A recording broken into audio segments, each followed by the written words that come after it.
Un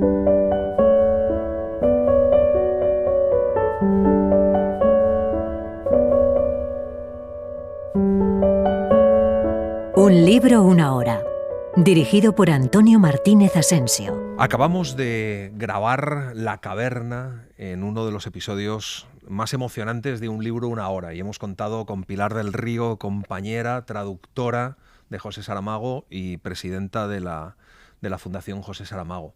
¿Cómo estás, Pilar? Muy contenta de estar aquí, muy contenta de haber participado en este programa que oigo y que me emociona tanto. Y por cierto, me gusta que se utilice la expresión emoción, porque la literatura, los libros, no solamente nos distraen y nos enseñan, también nos refuerzan como seres humanos, y la emoción es una característica nuestra, y es estupendo que sea el libro que sea, nos emocione. Nos emociona, efectivamente. Es verdad que José Saramago es emoción, pero es verdad, lo decíamos en la introducción, que José Saramago tiene la calidad literaria, a la aportación literaria, puramente literaria, pero luego también ha aportado esa emoción y ha aportado esa conciencia de esa reflexión necesaria al final del siglo XX. ¿Sigue siendo tan actual cuando se cumple este año el centenario de su nacimiento? ¿Qué crees que es realmente el legado que nos va a quedar de José Saramago? Yo creo que lo que nos quedan son sus distintas obras, pero a nosotros, que hemos tenido la suerte de ser sus contemporáneos, nos queda también la reflexión que como ser humano hacía ante la vida, y le hemos oído y le hemos visto en distintos momentos. Y la insistencia en que lo que nos distingue a los seres humanos de los demás seres vivos es que tenemos razón.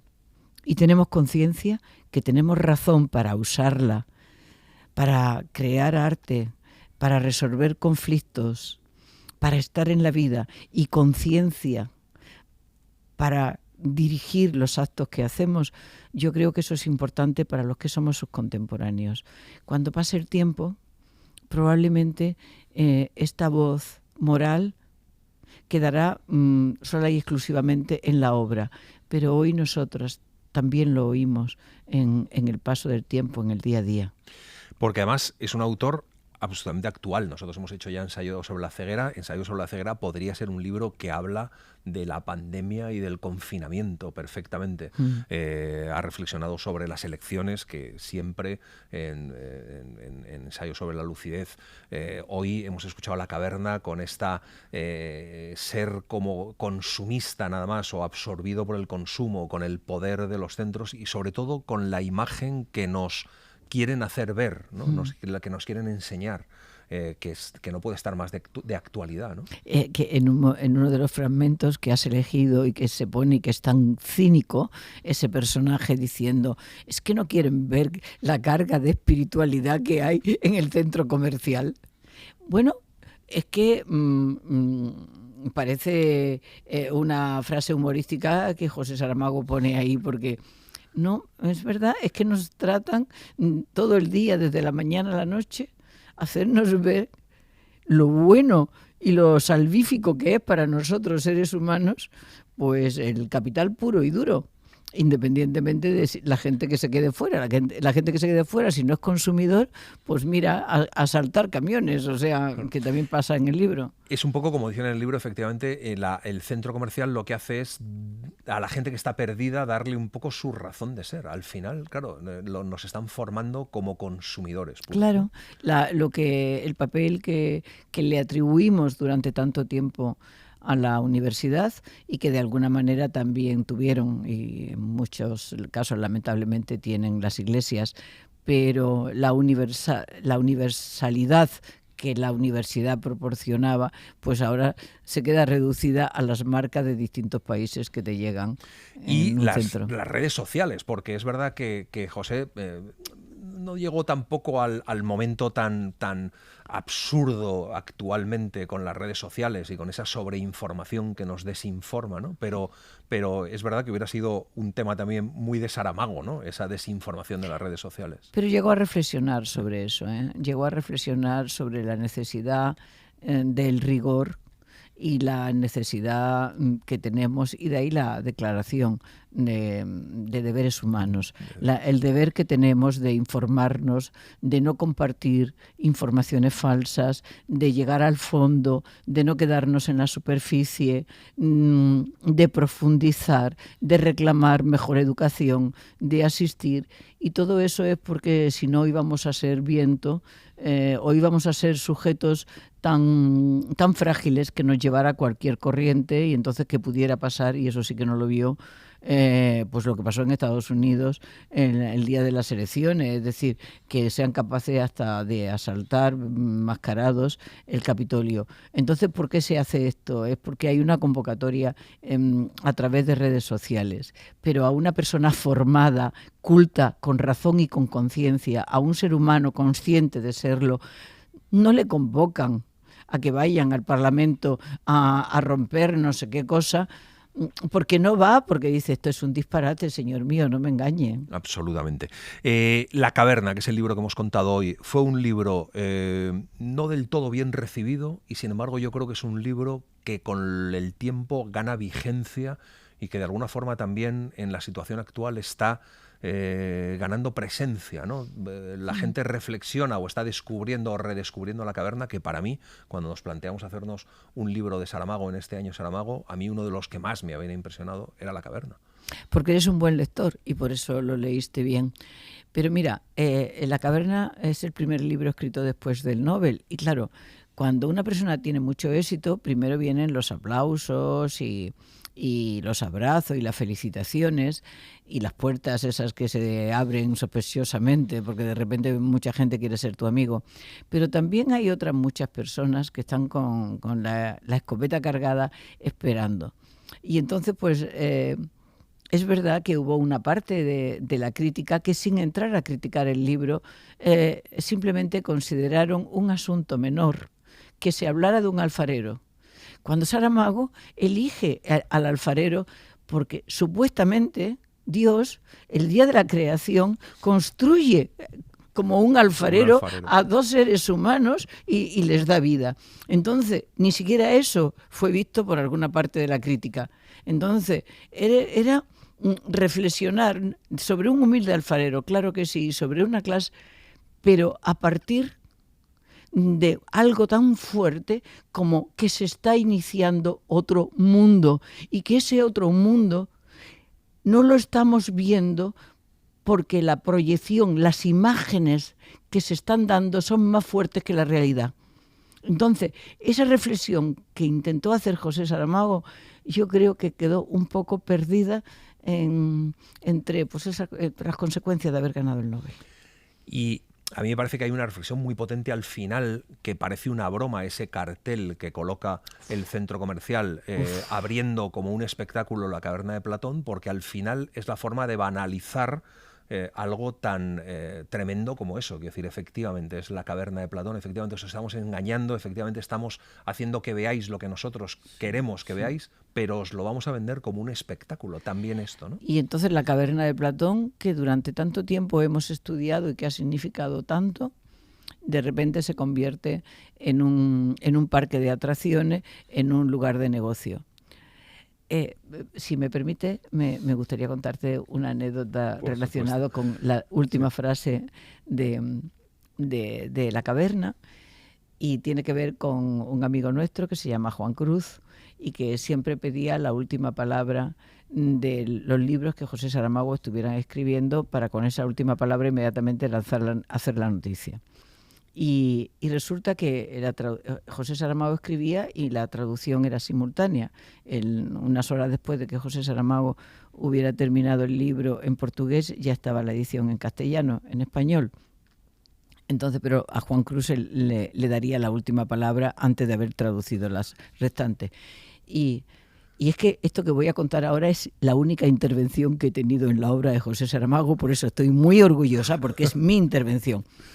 Entonces, la última palabra era, pues pase ya y compre su billete en portugués. Sí.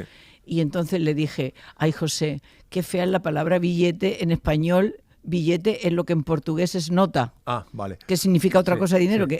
que significa dinero. Entonces, yo a Juan le voy a dar no la palabra en portugués, sino la palabra en español. Compre ya su entrada. Y entonces José Saramago dijo, espera, la voy a cambiar, voy a poner también entrada. Y esa es mi aportación fundamental a la obra de José Saramago. Fantástico. Este personaje que al final hace un poco, por eso hemos querido introducir también ese fragmento de esa maravillosa declaración de los deberes, ¿no? Toma conciencia y cuando descubre lo que hay ahí, decide rebelarse, ¿no? Y decide, bueno, no rebelarse, sino hacer lo que le pide su conciencia, ¿no? Ese es también uno de los grandes mensajes que yo invito a todo el mundo a que se meta en la página de la Fundación José Saramago y busque esa declaración completa de los deberes del ser humano, que es maravilloso. Declaración que surge a partir del discurso del Nobel y años después, ya con José Saramago, ya no estaba vivo, pero la Universidad Nacional de México la retoma el discurso y convoca un congreso internacional y durante varios años estuvo trabajando en este asunto y finalmente se hace la declaración, incluso se lleva a Naciones Unidas, la recibe el secretario general de Naciones Unidas, Antonio Guterres, la recibe el presidente de la Asamblea General, la Comisión de Derechos Humanos, y todo el mundo dice que es una iniciativa que era necesaria, que estaba haciendo falta, que en la Declaración de Derechos hay derechos que faltan porque en el 48 no estaban todavía en la agenda, derechos medioambientales, de género, de cuidado. Pero esos deberes, introducidos en una simetría, son muy importantes para este momento del mundo. Claro, el problema es que somos como unas voces perdidas en el desierto, que vamos con nuestra carta de los deberes, claro. Pero yo estoy esperando que pronto algún gobierno asuma la responsabilidad de decir, como asignatura lectiva, Declaración de Derechos Humanos, porque somos sujetos de derecho y tenemos todos los derechos, no solamente el derecho que siempre se invoca de libertad de expresión, claro, que lo tenemos, sí, pero también el de casa, el de trabajo, el de organización de la vida social y deberes humanos. Y si eso no lo introducimos en la sangre, seremos ciudadanos mucho más concretos, mucho más formados y nos llevarán menos los vientos, esos que circulan ahora y que son tan atroces con la convivencia humana. Absolutamente. Bueno, este año, en noviembre, vamos a celebrar el centenario de nacimiento de José Saramago. Se ha publicado hace poco La Viuda, que era un libro recuperado más que un inédito. ¿Se va a publicar o se ha publicado la obra que dejó inacabada? ¿Qué nos espera? ¿Qué tenemos todavía de José? ¿Y qué se va a hacer en este centenario? En este centenario hemos decidido que lo empezábamos a celebrar cuando le faltaba un año y el día 16 de noviembre, cuando nace, le decimos, ya has nacido, ya te buscas la vida tú solo, nosotros te preparamos y te ayudamos antes. Se han hecho ediciones especiales de los libros, se ha hecho la fotobiografía maravillosa que ha publicado Alfaguara, sí, y que es una historia del siglo XX, contada con palabras de Saramago, porque el 90% de los textos son de él, pero se habla de grandes autores, de grandes momentos, de grandes situaciones, de aportaciones, de arquitectura, de convivencias. Entonces, un libro maravilloso, un libro grande de fotografías, un libro para disfrutarlo. Un libro para disfrutarlo, para tenerlo, y que además han hecho el esfuerzo extraordinario de que ni siquiera sea un libro caro, que pueda ser asequible a los consumidores. Desgraciadamente hay muy poco. El Saramago completo está publicado. Hay algunos cuentos de juventud que no están hechos, que no se han publicado y que irán en ediciones críticas de los estudiosos.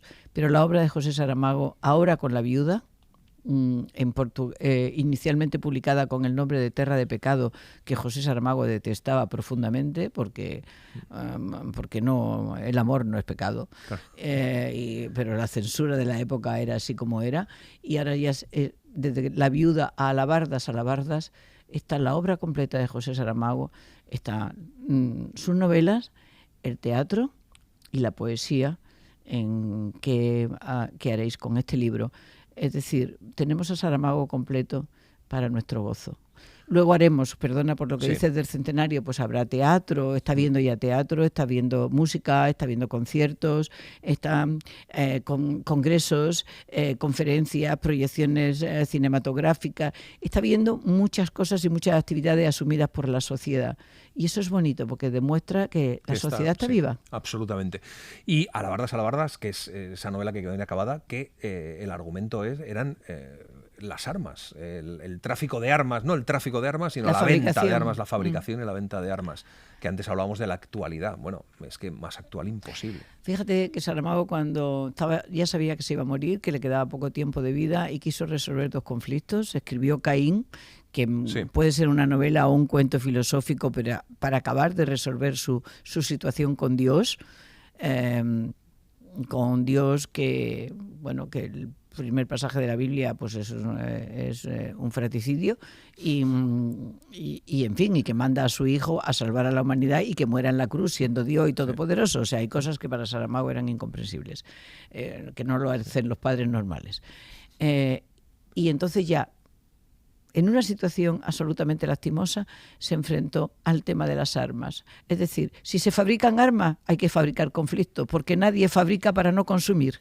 Claro. Si se están fabricando armas en todos los países, se tienen que generar periódicamente conflictos para satisfacer las armas. Y ahora que ningún conflicto se nos vaya de las manos, porque si un conflicto se nos va de las manos en estos momentos que ya no son espadas y lanzas, que ya es otro nivel de precisión, nos podemos ir todos a pique. En fin, Saramago decía que el pacifismo posible era usar la razón y la conciencia.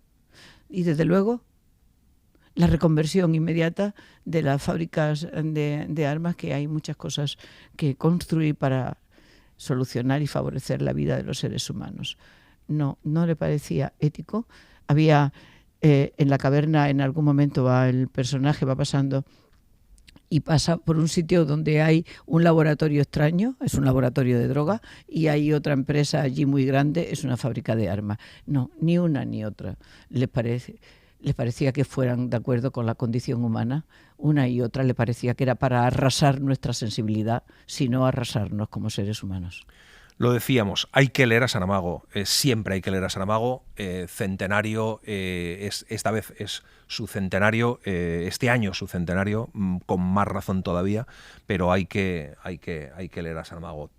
Te agradezco muchísimo que hayas venido a participar en nuestro programa y que nos hayas aportado esas páginas tan bonitas de ese libro que acabas de publicar alrededor de la obra, de tu experiencia con la obra de Saramago. Y estaremos ahí cada vez que sigamos leyendo a Saramago, y haremos más cosas de José Saramago en el programa. Seguiremos juntos y mientras tanto yo seguiré oyendo todas las semanas un libro, una hora. Muchísimas gracias, Pilar. Hasta pronto. A ti.